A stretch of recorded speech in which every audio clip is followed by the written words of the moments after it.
Everyone, আমি বৃষ্টি। কেমন আছো সবাই? আশা করছি সবাই খুব ভালো আছো, সুস্থ আছো। আমার নতুন একটা ভিডিওতে তোমাদের সকলকে জানাই অনেক অনেক স্বাগত। প্রত্যেক দিনের মতন আজকেও কিন্তু অনেকটা সকাল সকাল ঘুম থেকে উঠে পড়েছি। এখনও পর্যন্ত যদিও বা সেরকম কেউই ঘুম থেকে ওঠেনি, মানে আমার শাশুড়িও ওঠেনি, তোমাদের দাদাভাইও ওঠেনি। তো আমি ভাবলাম ওদের কাউকেই ডাকবো না, ওরা নিজেদের মতন ঘুমোচ্ছে, ঘুমোক। তার আগে আমি সকালের বাসি ঘরের কাজ আর টুকটুক করে এক একটা রান্নাবান্না সমস্ত কিছু করে নিই। আমাদের প্রত্যেক দিন সকালবেলা ব্রেকফাস্টে রুটি, লুচি, পরোটা বা মুড়ি এই ধরনের খাবার দাবার খাওয়া হয়।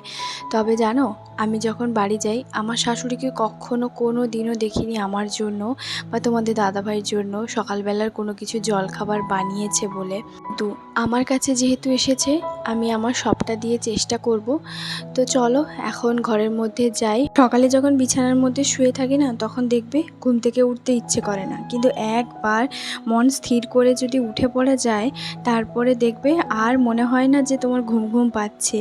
তো আমার সঙ্গেও এটা হয়। তো যাই হোক, এদিকে মশারিটা খুলবো না এখন, যেহেতু তোমাদের দাদাভাই ঘুমিয়ে আছে। ওই যে বললাম অনেক সকাল হতে বাকি আছে, আমি তার আগেই উঠে পড়েছি। আর এদিকে দরজাটাও হচ্ছে মেন গেটের খুলে দেবো, মানে তালাটা লাগিয়েছিলাম যে কালকে রাতে, সেটা এখন খুলে দিচ্ছি। আর তোমাদের দাদাভাই আমাকে বলছে পর্দাটা লাগিয়ে দাও। আমি বললাম ঠিক আছে লাগিয়ে দিচ্ছি, দাঁড়াও। আসলে কি বলো তো, ওইটা একদম সোজাসুজি ওই বেডের চোখে হচ্ছে তোমার পড়ে ওর। তো যাই হোক, এদিকে আমি চাবিটা রেখে এখন হচ্ছে নাইটিটা নিয়ে, বাসি নাইটিটা যেটা কালকে রাতে পরে ঘুমিয়েছি সেটা চেঞ্জ করে দেব।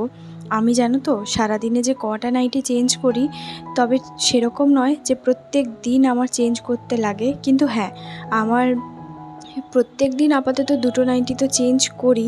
আসলে কি বলো তো, আমি একটা নাইটিতে সেরকম পরে থাকতে পারি না, আর আমার কেমন জানি না একটা অস্বস্তি হয়। খুব গরমকালে তো 3-4টেও হয়ে যায়। তো যাই হোক, এদিকে হচ্ছে বাসি নাইটি চেঞ্জ করে চলে এসেছি সোজা রান্নাঘরে। আর আজকেও কিন্তু রুটিটা বানাবো। তো রুটিটা হচ্ছে তোমার কি বলতো, আমার শাশুড়ি আর তোমাদের দাদাভাই আমাদের 3জনের জন্যই বানাচ্ছি। তবে একটা জিনিস অবাক আমি হয়ে যাচ্ছি, যে আমার শাশুড়ি যে পরিমাণ ভাতের আহারটা থাকে, মানে আমি যে পরিমাণ আজ পর্যন্ত দেখে এসেছি, এখানে আসার পর তার 5% কি 2% মতন খাচ্ছে। সেটা দেখে আমি আর এত অবাক হয়ে যাচ্ছি, তোমাদের দাদাভাইও রীতিমতন অবাক হয়ে যাচ্ছে। আর আমি এটাই তো হেসে হেসে বললাম, তুমি এমন করে কেন খাচ্ছ? এখানে তো তোমার ছেলেরই তো খাচ্ছ, বৌমাই তো নিজে রান্না করছে। পরে আবার বাড়ি গিয়ে এটা বলো না আমার বৌমা হচ্ছে কম কম করে রান্না করে আমাকে খাইয়েছে আর কম হচ্ছে তোমার ভাত দিয়েছে, এটা যেন বলো না। তো উনি কিছুই বললেন না, চুপচাপ শুনে নিল। তো যাই হোক, আমিও আর সেরকম কিছু বলছি না।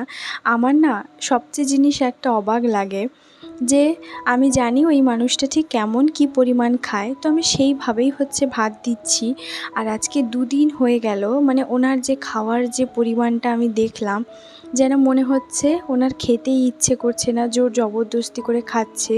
আর সেই সাথে হ্যাঁ, আমি জানি আমার রান্নাবান্না ওনার পছন্দই নয় কোনো দিনও।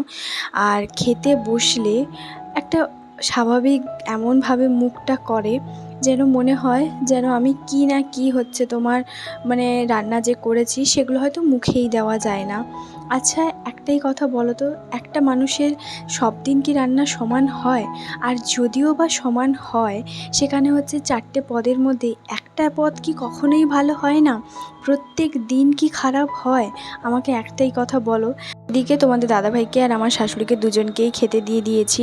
আর এটা দেওয়ার সময় আমি বললাম যে 3টে করে রুটি দিয়েছি, তবে একটা রুটি করে ছেঁড়া দিয়েছি, এটা ভেবো না আমি তোমাকে ছেঁড়া রুটি দিয়েছি।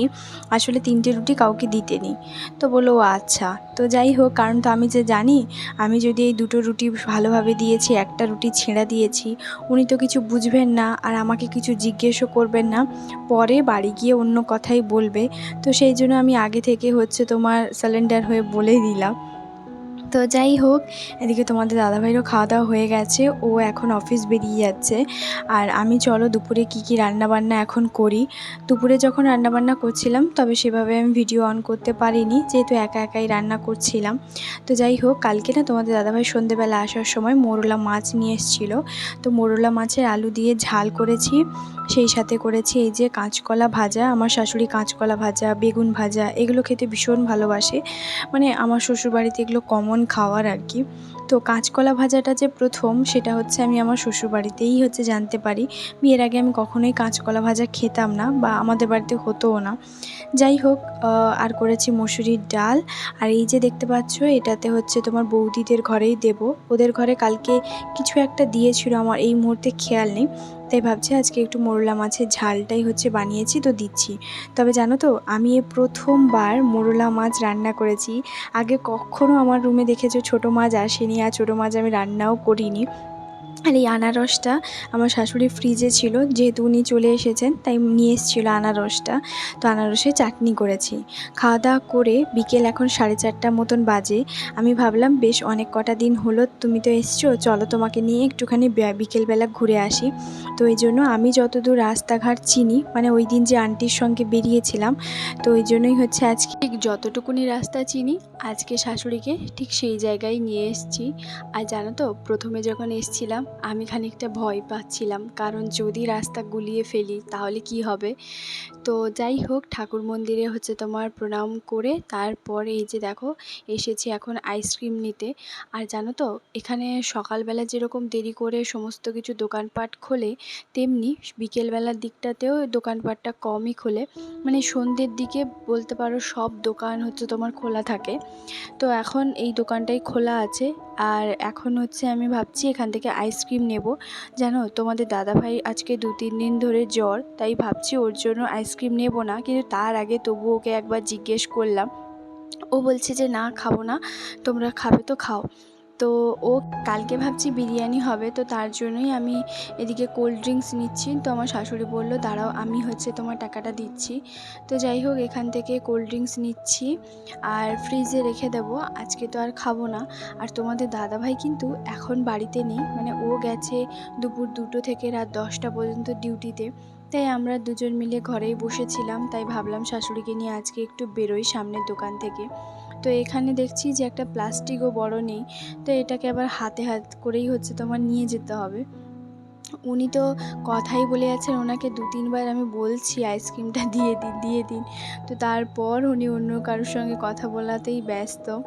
তো যাই হোক, এখান থেকে আইসক্রিম নেব আর তারপর যাব বাড়িতে। চলো, এখান থেকে আইসক্রিম নিয়ে সোজা যাব বাড়ি। আর তারপর তোমাদের দাদাভাই তো আসবে সেই রাত 10টার সময়, রান্নাবান্না গিয়েও করতে হবে। এখন প্রত্যেক দিন আমি রান্নাবান্না করি, আমি আমার শাশুড়িকে একদিনের জন্য বলিনি যে আমার ঘরে এসেছো যখন এখানে রান্না করো বা কিছু করো, আমি কিচ্ছু বলিনি। তো যাই হোক, তারপর কি করব, আমার সব পছন্দ হয়, কিন্তু খরিদ্দারকে কোনো কিছু জিনিস বাম হাতে দিলে না আমার বড্ড বেশি খারাপ লাগে। আমি কখনোই কাউকে বাম হাতে টাকা দিই না, বাম হাতে কিচ্ছু দিই না। তবে উনি যেভাবে বাম হাতে দিচ্ছেন, আমার ওই জিনিসটা একদম পছন্দ হয় না। তো যাই হোক, এই দোকানে তো আর কোনোদিনও আসবো না। আমার না দোকানে আসার সবচেয়ে বড় কথা হচ্ছে মানুষের ব্যবহার। মানে দোকানদারের যদি ব্যবহার ভালো লাগে, সেই দোকানে আমি দ্বিতীয়বার যাই, না হলে আমি যাই না।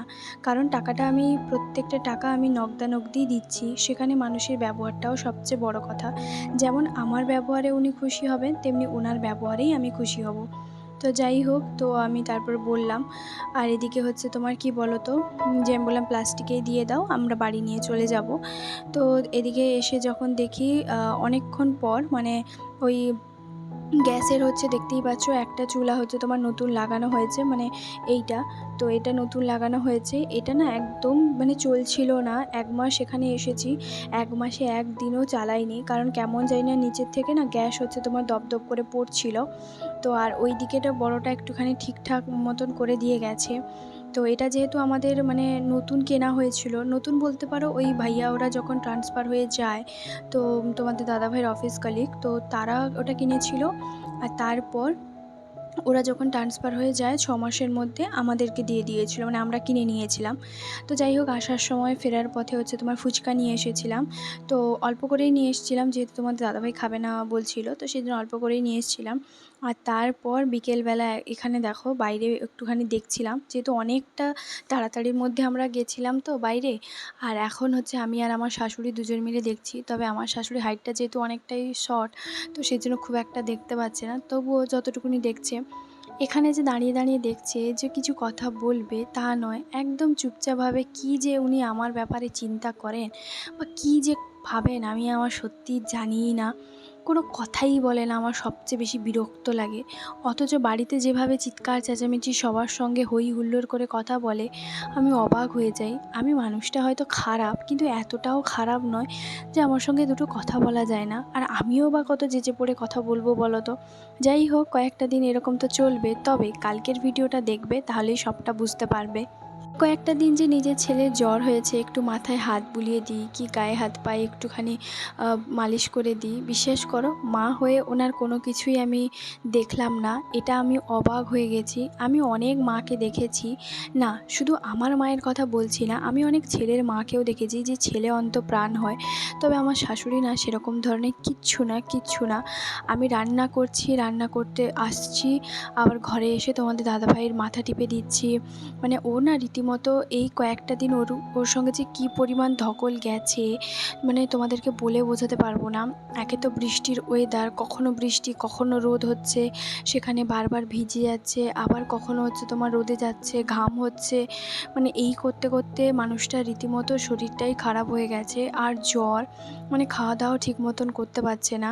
তোমাদের দাদাভাই একটা কথা বলে যে আমি যদি কোনো কিছু ভালো করি, তার অর্ধেকও ভালো তোমার সঙ্গে হবে।